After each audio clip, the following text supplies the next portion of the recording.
Hey guys, it's BriiEmpowered and welcome back to my channel. Today I'm going to be giving you 10 tips in 10 minutes here. Let's see if we can beat the timer. These tips are going to be surrounding your credit repair. I recently put out a video on TikTok. If you follow me on TikTok, I put out about how my husband and I were able to purchase 2 homes, just have a lot of success in the stock market, and just increase our credit scores to 750. And it really put us in a good spot to where we were able to get financing and just basically get house after house here. So 10 tips in 10 minutes on how to repair your credit. Tip number 1 is going to be careful of credit repair scams. Yes, I said it. When a good bit of these are scams, there are people that are out there that can help you. They aren't looking for just the money. It's not a scam, but a good amount of them are scams. This video, the TikTok that I made was absolutely true. We did this all on our own. We did not have any help. You can do it as well. You can repair your credit yourself with time and basically correcting your financial behaviors. It's simple as that. So be careful about credit repair scams. Tip number 2 is going to be get a credit card. You want to diversify your open accounts. I already had a credit card. My husband had a credit card and I advised that he get another credit card. I want to say, and we you want to open a credit card account if you don't already have one. This is one of the quickest ways to build and repair your credit. If you have a credit card, I'll let you know later how to benefit in some later tips here. Lenders like to see a credit mix. Just on your credit reports for things like credit cards, auto loans, mortgages, they like to see a mix. Tip number 3, you want to review your credit report. That is something that I've always done. I've been on this journey now it's been a little over 10 years. You want to review your credit report.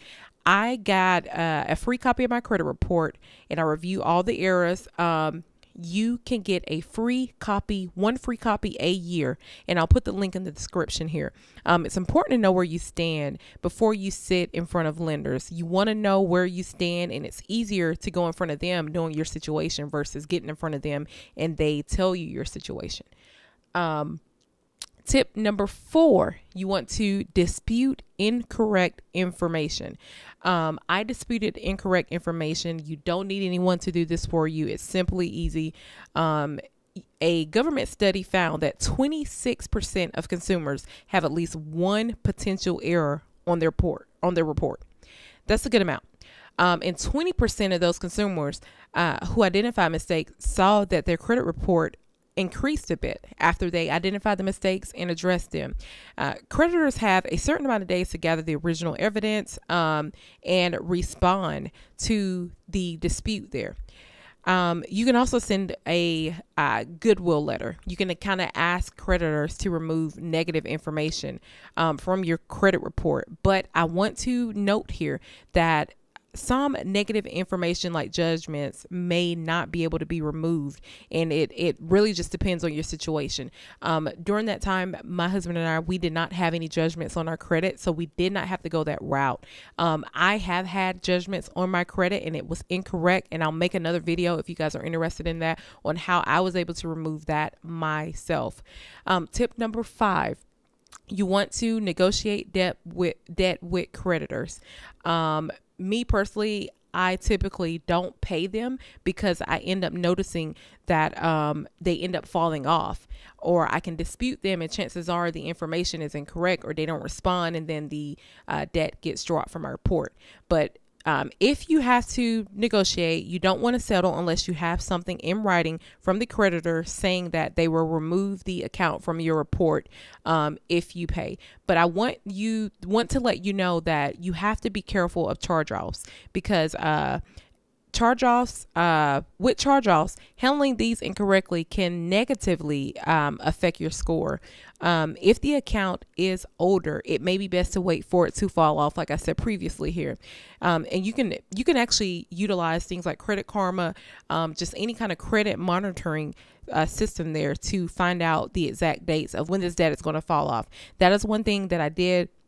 Once I reviewed my credit report and disputed the information, I went ahead and looked at the fall off dates. When are these accounts going to drop off my credit report? If they're going to drop off and you don't need any new credit, or you're not going to, like in our case, how we did with purchasing a home, we didn't need that right away. We're just building credit. If you can wait, I'd say wait until it fall off so that it will not negatively impact you. Tip number 6, you want to apply for new credit sparingly here, especially if you're trying to buy a home, you're trying to buy another home, or you just need to get your credit back in order to make this purchase within a year or so. You don't need to open any new credit accounts if you do not have to. Now, of course, if you don't have a credit card and you can wait some time, I'd advise, and I did this, that you go ahead and open a credit card. It'll be secured, but if you get with a certain financial institution, they will change it over from secured over to a unsecured credit card. But I want to say you don't want to keep opening credit accounts over and over, just back to back, because too many credit inquiries can also drop your scores. People don't realize that. And when you're going to buy a home, they will actually ask you about these inquiries, and you will have to write out exactly what they were for and if any new debt occurred from these inquiries. And another thing with a lot of inquiries is future lenders may view you as being financially irresponsible. And a big part of your credit report is your credit history. The longer your accounts are open, the better it's going to impact your credit report. Tip number 7, you want to watch your credit card utilization. That is one of the things that we kind of did.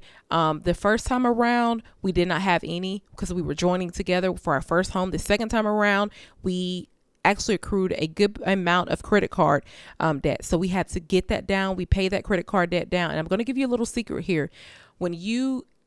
Now, I will say you want to keep it down low, but if you have to get it up high for anything, any reason, emergencies or anything, I will say that is the secret.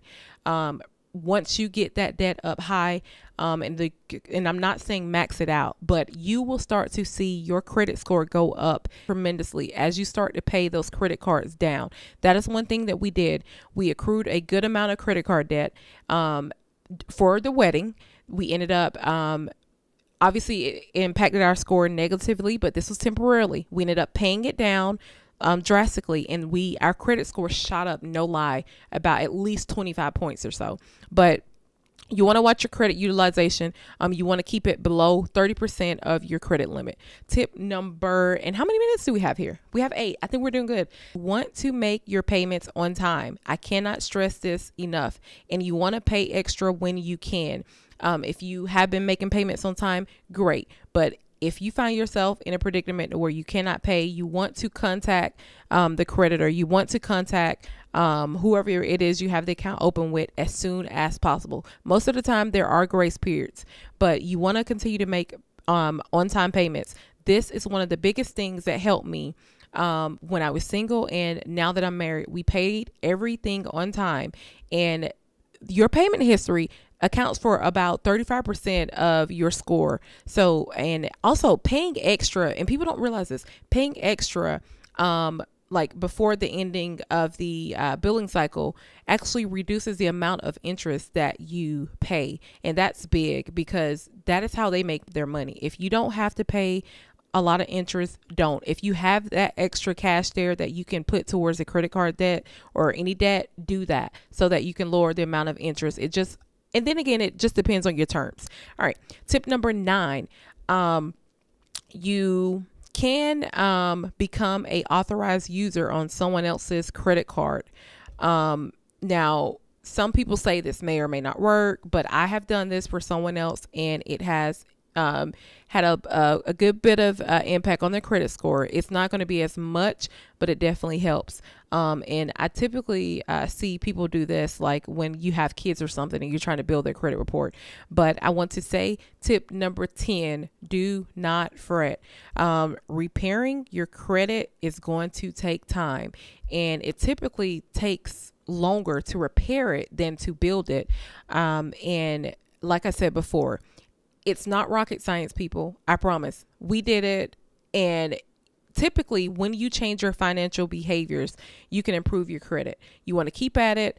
You want to keep going, keep those behaviors. And once you change them and learn them, and then if you do these things and repair your credit, I have only had to do this one time as I was single, and I've never had to do this again. Obviously, you want to keep up with your payment history, but as long as you're keeping up with your payment history, you're keeping those credit cards down, and it's just a balance, and you're just watching it over and over again, you won't have to go and dispute negative accounts, because if you're paying on time, you're not getting any judgments or anything else.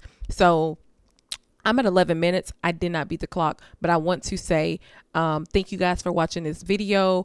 Comment some things that you guys are struggling with, and I promise you, you can do this. You don't need anyone else to do this for you. You can definitely do this. I did it. The proof is in the pudding.